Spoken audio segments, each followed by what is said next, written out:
Once upon a time, in the bustling town of Eku, lived a woman named Mama Tolu. She was a strong woman, the kind who carried her burdens with quiet grace, a widow who had learned to stand firm. She had 3 children, Tolu, her eldest, with sharp eyes and a mind that never rested, Ayo, the playful one full of laughter and questions, and little Tenny, barely 2, still learning to walk, his chubby hands always reaching for the warmth of his mother's arms.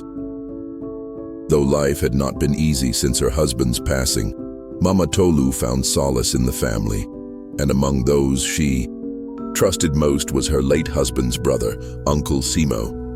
He was a man of charm and laughter, his voice rich like the deep tones of the talking drum. He was the fun uncle, the one who tossed children onto his shoulders, whose pockets never lacked sweets, whose presence made the mothers sigh with relief.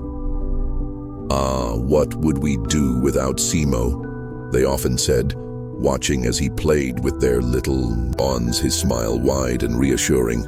Mama Tolu trusted him without question. "He is family," she would say, placing Teeny in his arms. And in Eku Town, family was sacred. But trust, like the river, runs deep and dark, and not all that glitters beneath the water is gold, for blessings do not come in the dead of night.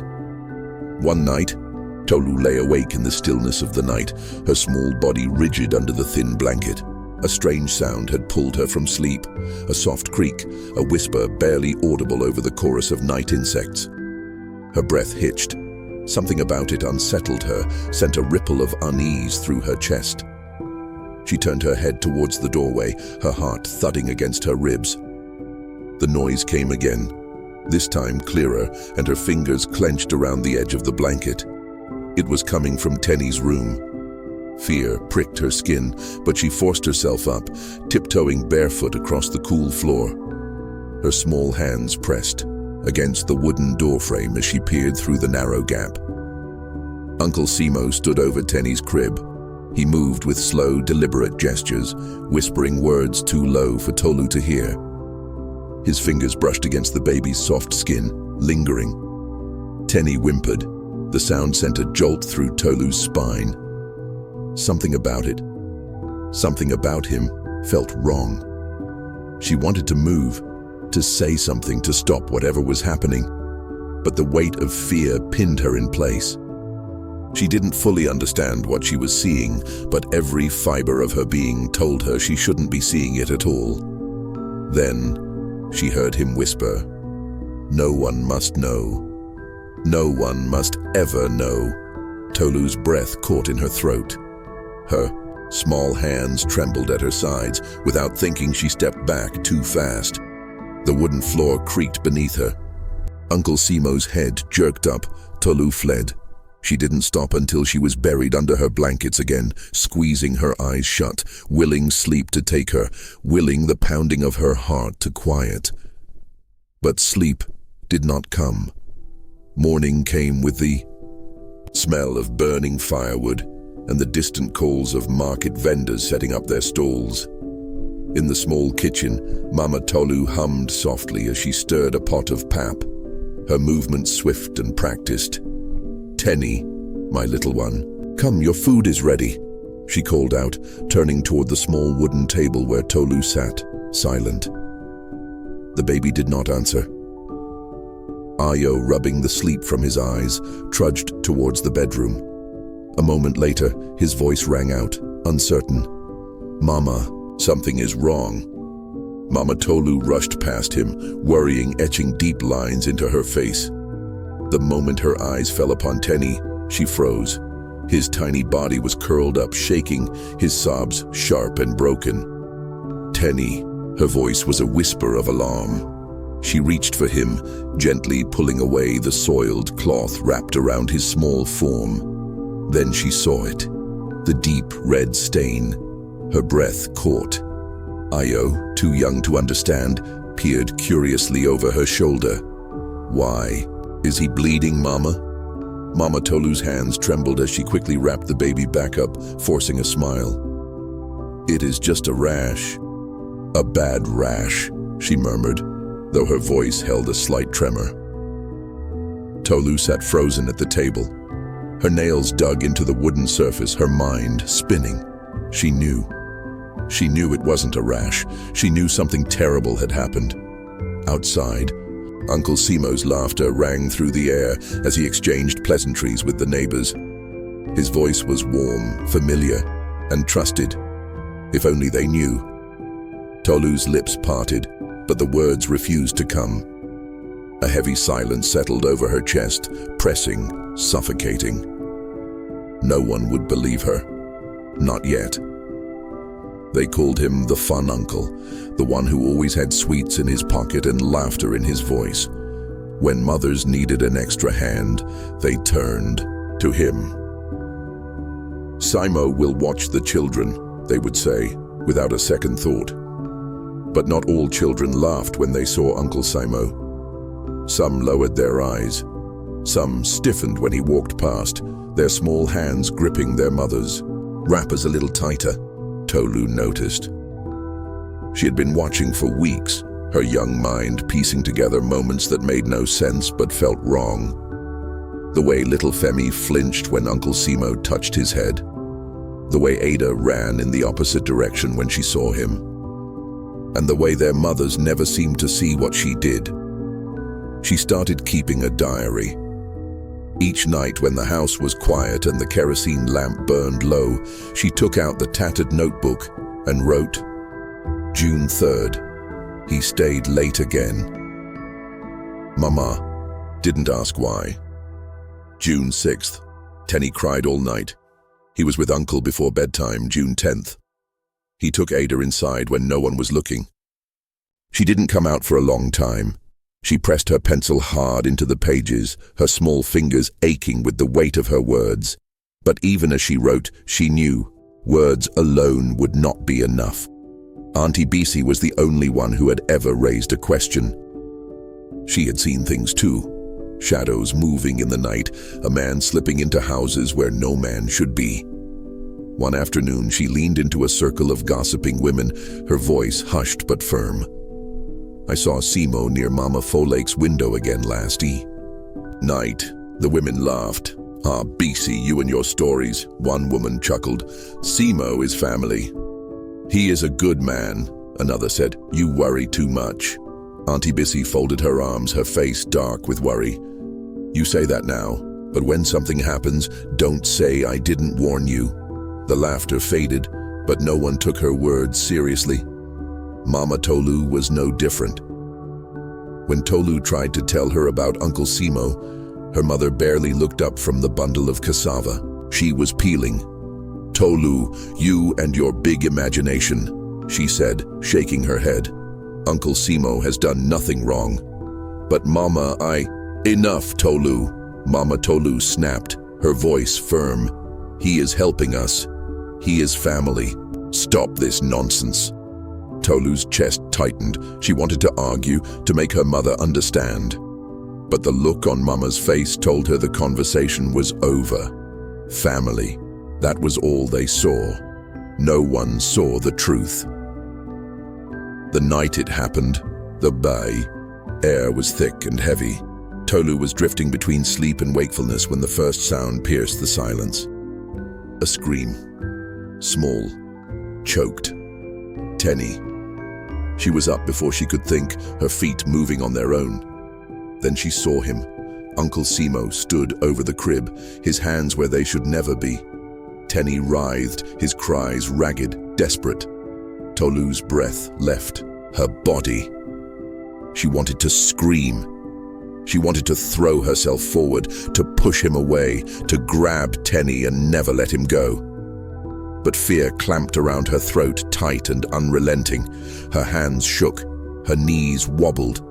She could hear her own heartbeat, pounding in her ears, and then Uncle Simo turned. His face was calm, too calm. He lifted one finger to his lips and whispered, "If you tell anyone, no one will believe you." Tolu's body felt cold. She could hear her mother's voice in her head.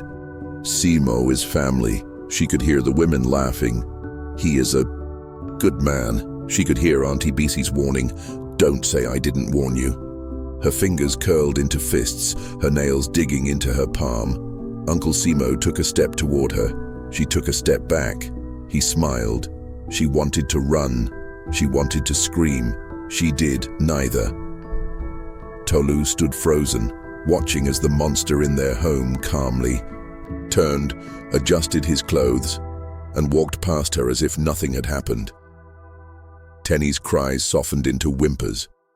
Tolu pressed a hand to her chest, willing her heart to slow, willing her body to move, to act, to do something. But she could only stand there, drowning in the weight of what she had seen. And in the silence that followed, one thought echoed in her mind. No one will believe me. Tolu had never known fear like this before. It sat heavy in her chest, a weight pressing down on her ribs. She could not sleep. She could not eat. Every time she looked at Tenny, at his fragile little body, something inside her twisted and burned. She could not stay silent. The next morning, before the sun fully rose, she slipped out of the house and ran straight to Auntie Bisi's compound. The old woman opened the door, her wrapper still loosely tied around her chest, eyes squinting at the unexpected visitor. Tolu, what are you doing here so early?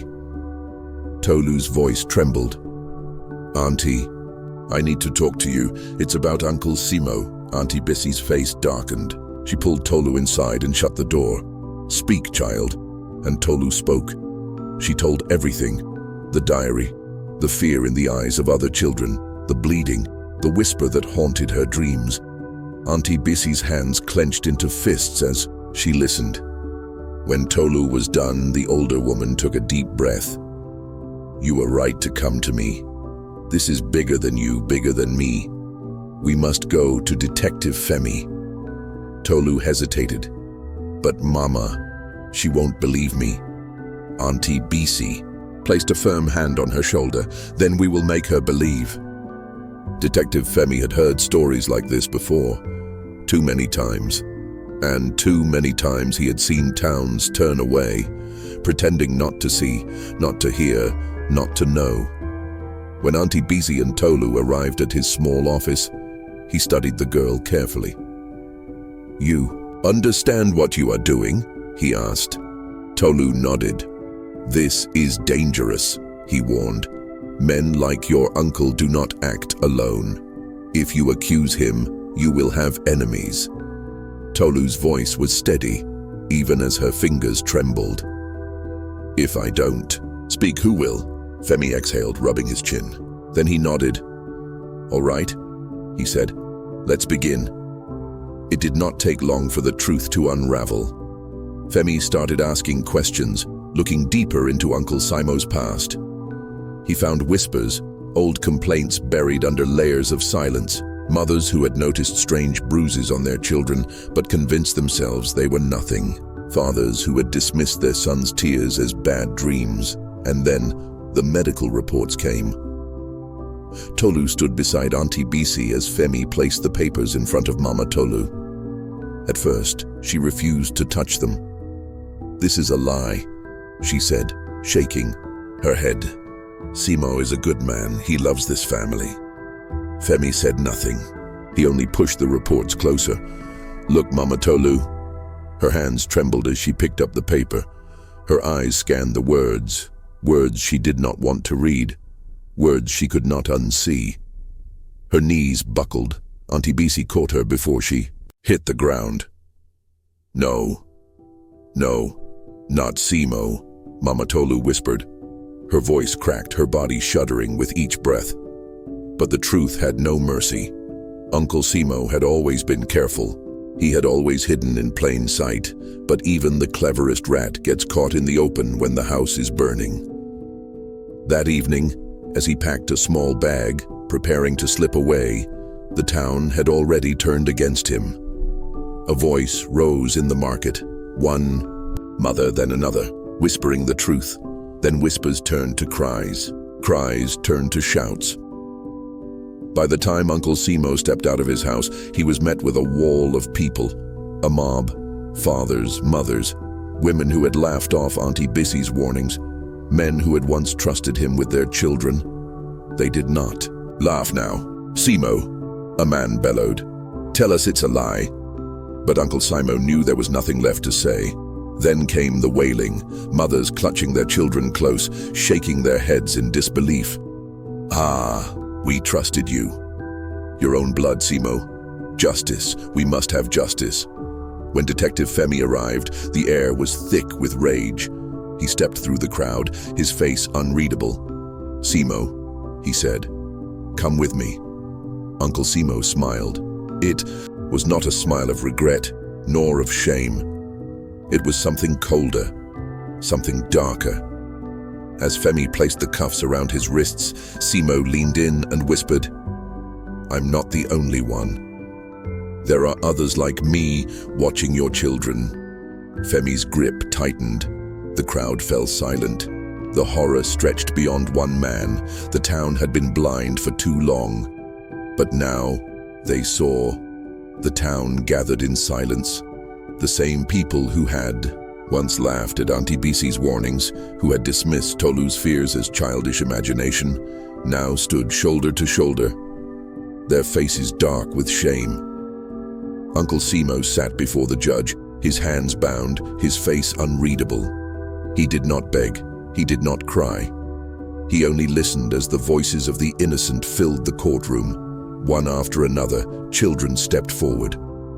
"I was afraid to speak," one boy said, his voice barely above a whisper. "He told me no one would believe me," a girl admitted, her small hands twisting the edge of her dress. "He hurt me too," another child sobbed. Their voices wove together, revealing the truth the town had refused to see. And then came Tolu. She stood tall, her heart pounding, her hands clutching the small notebook that had once been her only refuge.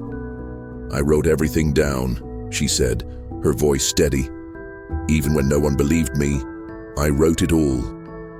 The judge took the diary, flipping through the pages, reading the words of a child who had seen too much, felt too much, but had never stopped fighting.